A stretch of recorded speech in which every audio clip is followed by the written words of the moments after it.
Good morning, guys, and welcome to the podcast. I'm really delighted about today's guest, Vidya, and she is an entrepreneur and she is a high performance coach and speaker. She's going to talk to us all about, she's got a background in the tech space and she's also incorporated a lot of holistic wellness mindset into her practice. And I'm really happy to have her on to add value to the audience of doctor, lawyer, dentists, entrepreneurs, and business owners. Vidya, welcome. Thank you. I'm delighted to be here, Chris. Yeah. Briefly introduce yourself, and I'm excited to dive into your work. Yeah, thank you. So, very briefly, at a high 10 cent or 10-foot level, I have been an entrepreneur since 2008. I moved from India to the United States in way back in 1995 with two suitcases and about $20 in my pocket. And life has an amazing way of challenging you. So I went through all the challenges an immigrant could have gone through and came out on the other side because I had a deep desire to change my situation. So here I am sitting in front of you in this podcast, and I'm delighted to be here. Yeah. And you're also in Europe right now and based and came from which I really love this idea. My parents were the same ways pursuing the American dream. Talk about the work that you've done, what clients come to you for, what are they aspiring to be or trying to solve, frustrated with to get to Yeah. work with you. Yeah. So my background started as a tech entrepreneur. At first, I was working in corporate, and that was not very soul satisfying for me personally. So I became a tech entrepreneur. I loved solving multiple problems and liked variety in my work. It was interesting because as I went through that journey, what I realized is that most of the time it was a disconnect between leadership and the middle and the actual worker bees, right? So for me, it was like, how can I be a bridge between these two sides? And that started to take me to a new level. Obviously, my own stress levels were like so high in my job, being in tech and being 24/7 on calls, like most doctors and dentists are, right? It's another kind of being on call. I realized that my own stress levels were so high I wanted to look a little deeper. And that's what started the journey in that inner space where I was like, why are some of these things coming up? But it was this kind of a little painful and challenging at the time, but also looking back now, wow, without all of that, I won't be here today because that's where my skill is. That's where my superpowers are. So I began to coach executives and leadership positions, and that evolved into being an emotional intelligence coach, working with entrepreneurs and leaders at this level now. Yeah. Very in a nutshell. Yeah. And what's fascinating is you created this method. It's called True Resonance Method, Yeah. trademarked, and it's a five-dimensional framework for high-performing entrepreneurs. What are its core components and how it helps bridge the certainty gap? Yeah. So I look at the certainty gap as, let's say somebody wants to go to a different place in life and they are in point A, they want to get to point Z. There's ever so many things that have to happen or go in place for them to get to point Z. And point A is where they are. So the first thing when somebody wants to change something in their life, they have to take stock of what is important in their life. So what is innately important? So the certainty gap is about reducing the gap between where they are and where they want to be. So the first step in that is really getting aligned to what is the intrinsic priority that this person has, set of priorities this person has in their life, and getting very clear on that. Then the second pillar, which goes beyond the core alignment, is really about understanding what their emotional drivers are, getting clear on their why, but also understanding what are some of the patterns that they're living with that has taken them up to this point, but will not take them into the next level that they're wanting to get to. So getting clear on that. So now we're starting to shorten the gap. And then the third piece is the vision integration. So how do we transform the clarity that they have in the form of what they want in life in general, plus their zone of genius, plus this emotional clarity that they have. How do we translate that into a multi-dimensional vision for them so that they can align to that larger vision? And then the next piece, which is embodied alignment, is all about developing the habits and the actions, the decisions that are required to support that larger vision. And of course, the fifth piece, which is a communication and embodying that communication, communicating their vision, inspiring people through words, helping people live in alignment with their own values. So that is that fifth piece which comes into place. Now, what I found in my experience working with my clients is as we start to address all of these pillars, so to speak, we reduce the gap of uncertainty and get to certainty in our life. And that's what the certainty gap is. And that's what my method helps them to do. Yeah, interesting. What came to my mind as you were talking was this idea of just getting to the next level and what's gotten you to your current position and where you're trying to go as a different skill set. And a lot of it's around emotional and mindsets. What are some common blind spots emotionally and mindset that you see most often in 7 and 8 figure entrepreneurs? I think the number one thing I would say that happens is they have a clear vision, they know where they want to go, but then they're thinking that they can get there with what they know and how they've acted all the time. But that is a gap because what I found in life is everything is going to have an element of challenge in it. So we have to get clear on what level of emotional involvement we can have in that, right? And learn to understand that if we're looking at just a short term gratification, it's just like the investment market. If you're just looking for short term gratification, it's going to come and bite you in some other area, right? So it's about how do you create this long term fulfillment? How do you get aligned to having fulfillment over a period of time, which means you're willing to take pain and challenge in doses in order to build that larger vision. But then when you look back on your life, you're looking back at it and saying, I have a life that I have very few, if not no regrets living in the way that I lived. So that's really what the core of what I do and work with. Yeah. Interesting.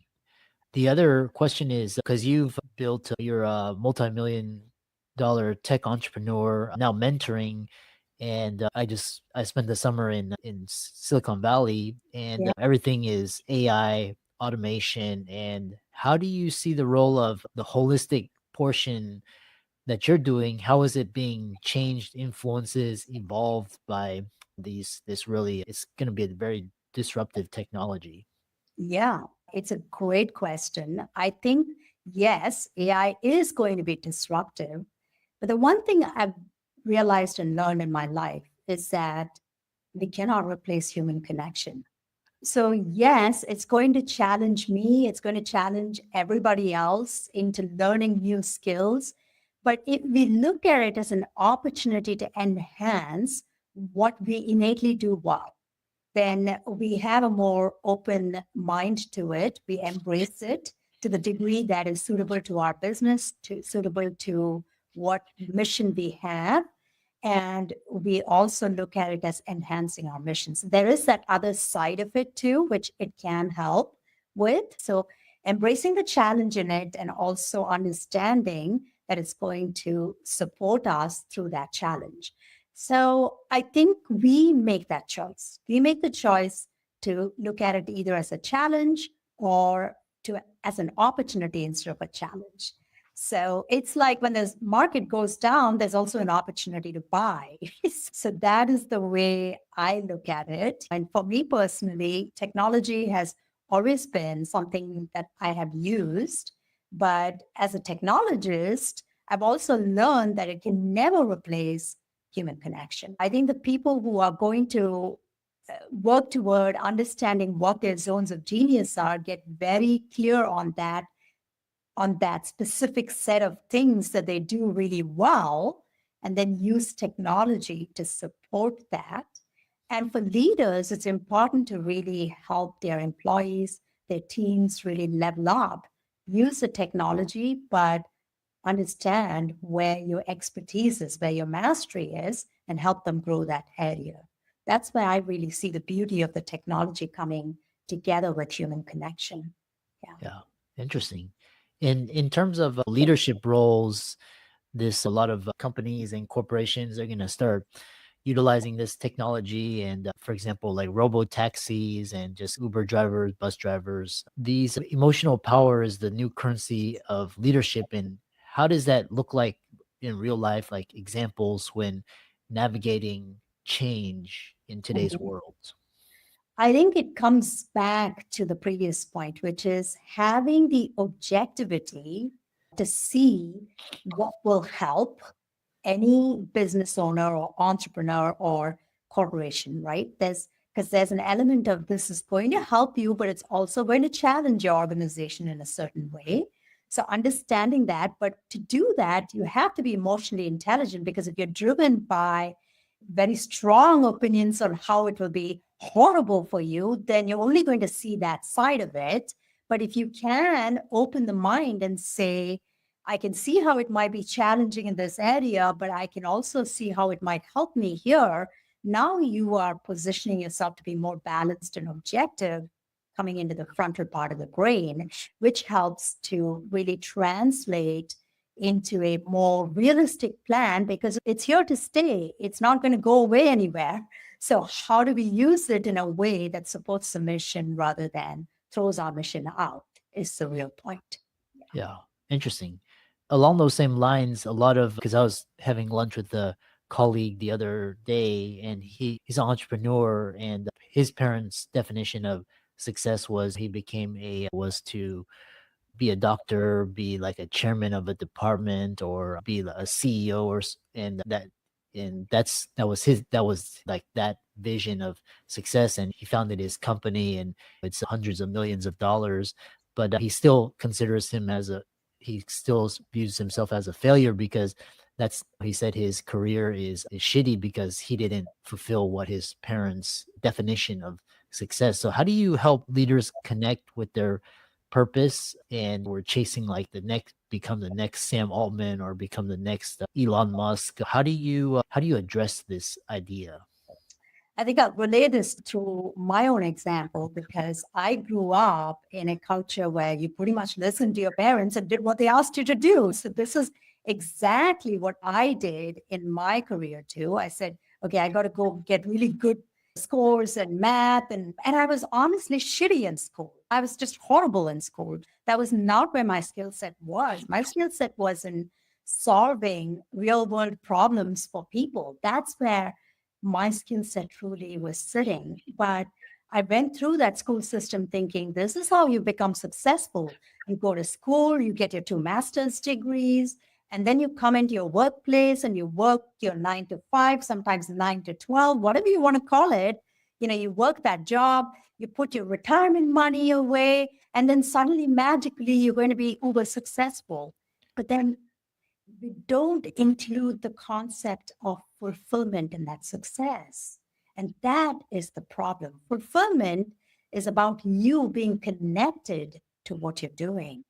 And if you're not connected, then it's going to show up as I'm never going to meet the standard that somebody else has set up for me, because it's their standard to begin with. It's not yours. So this is what took a lot of unwinding in my own life and to my family's chagrin, because there's no other entrepreneur in my family. It's just me. Everybody else went to that 9 to 5 job, earned a good living. And I'm like, this is the worst way you can ask me to spend my time. It does not inspire me at all. Maybe that's for some people, it's just not for me. So it took me a long time, Chris, to understand and separate them and what the values they had from my values, and really learn to pull in my values into life and stand up for myself. And I will tell you this, I at the cost of a lot of relationships in my life, but ultimately the only person I'm going to live with is myself.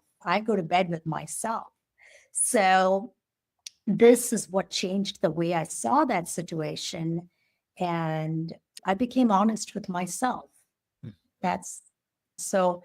how I found my purpose is really digging through my childhood notes in my brain of where I was and what gave me joy and what robbed me of my joy, and really go back. So that's what formed the basis for true resonance for me, to Hmm. help people get back, anchor back into that sense of self that they had, that sense of wonderment they had when they were children, what really gave them that innate inspiration, what brought them joy on the inside. That's what caused it for me to shift it in my own life. That's what I show people how to do now. Hmm. Interesting. And I think what's interesting is the core of it is you're talking about purpose is different. It can correlate with outward success. Sometimes it's in creating our own values and definitions. What was really interesting was he goes back to he has dinner with his parents. And for example, like a surgeon making $1 million a year and he's making two, three times that, and still they still have the same kind of old ingrained beliefs. And he was sharing with me, if he listens to his parents, he's gonna be poor and miserable. So they're just a different generation. And he just, when he talks to them and they don't get it, he just understands where they're coming from. And he just, the other question is, because you've come from, I also from this same Asian background, Yeah. and you have cross-cultural awareness. And how has it shaped your approach to emotional intelligence, leadership development when working with people of all different, from different countries and races and values? How does that help you? It's a great question because I have literally lived and worked in 7 different countries, sometimes worked in countries like right now in France, and I don't really speak any French, but I have so many French friends, entrepreneurs mainly. What I've realized is that it goes back to our first question, first couple of questions that we were exploring. It's really about human connection. It's really about meeting human beings where they are. And a lot of people have told me, oh my God, Parisians are so snobbish. And I'm like, I haven't seen a sign of it over here. I get along with Parisians just fine. I have no problems with them because I think I have the ability to understand that I'm in their culture. I don't speak French. So I don't walk into a restaurant and demand something in English. I say, I don't speak anything. I don't speak French. And I make an attempt to say a few sentences and I just really try to connect with people. I try to meet them and not take them personally because they're not showing me my value. I know my value. So it's about really listening from that angle and being there and being present and meeting people. That's what it comes down to. And having the ability to lead others through that, showing them maturity changes the way people relate with you. It's something magical. It's something magical. Wow, fascinating. How can people connect with you, reach out to you, learn more about your true resonance method, and connect with you? So I am on Instagram, quite active. It's called The Only Vidya because there's the only anybody. Everybody is the only. And so I invite connection at The Only Vidya. And Chris, perhaps you can drop the link for people also in the episode. But basically, DM me the word 10 and I will give to your audience as my gift a template, a blueprint of the 10 habits of emotionally intelligent leaders. This is not just go do this, to do that. It comes from my 20 plus years of really working with leaders to help them step up their game so they feel aligned in their life. That's what this blueprint is all about. So your crowd, your audience is more than welcome to have that for free. So I welcome them to connect with me and ask for that. Yeah. Excellent. Excellent. I really enjoyed talking with you and connecting with you, and keep up the great work. Thank you so much. It was a pleasure to be on here.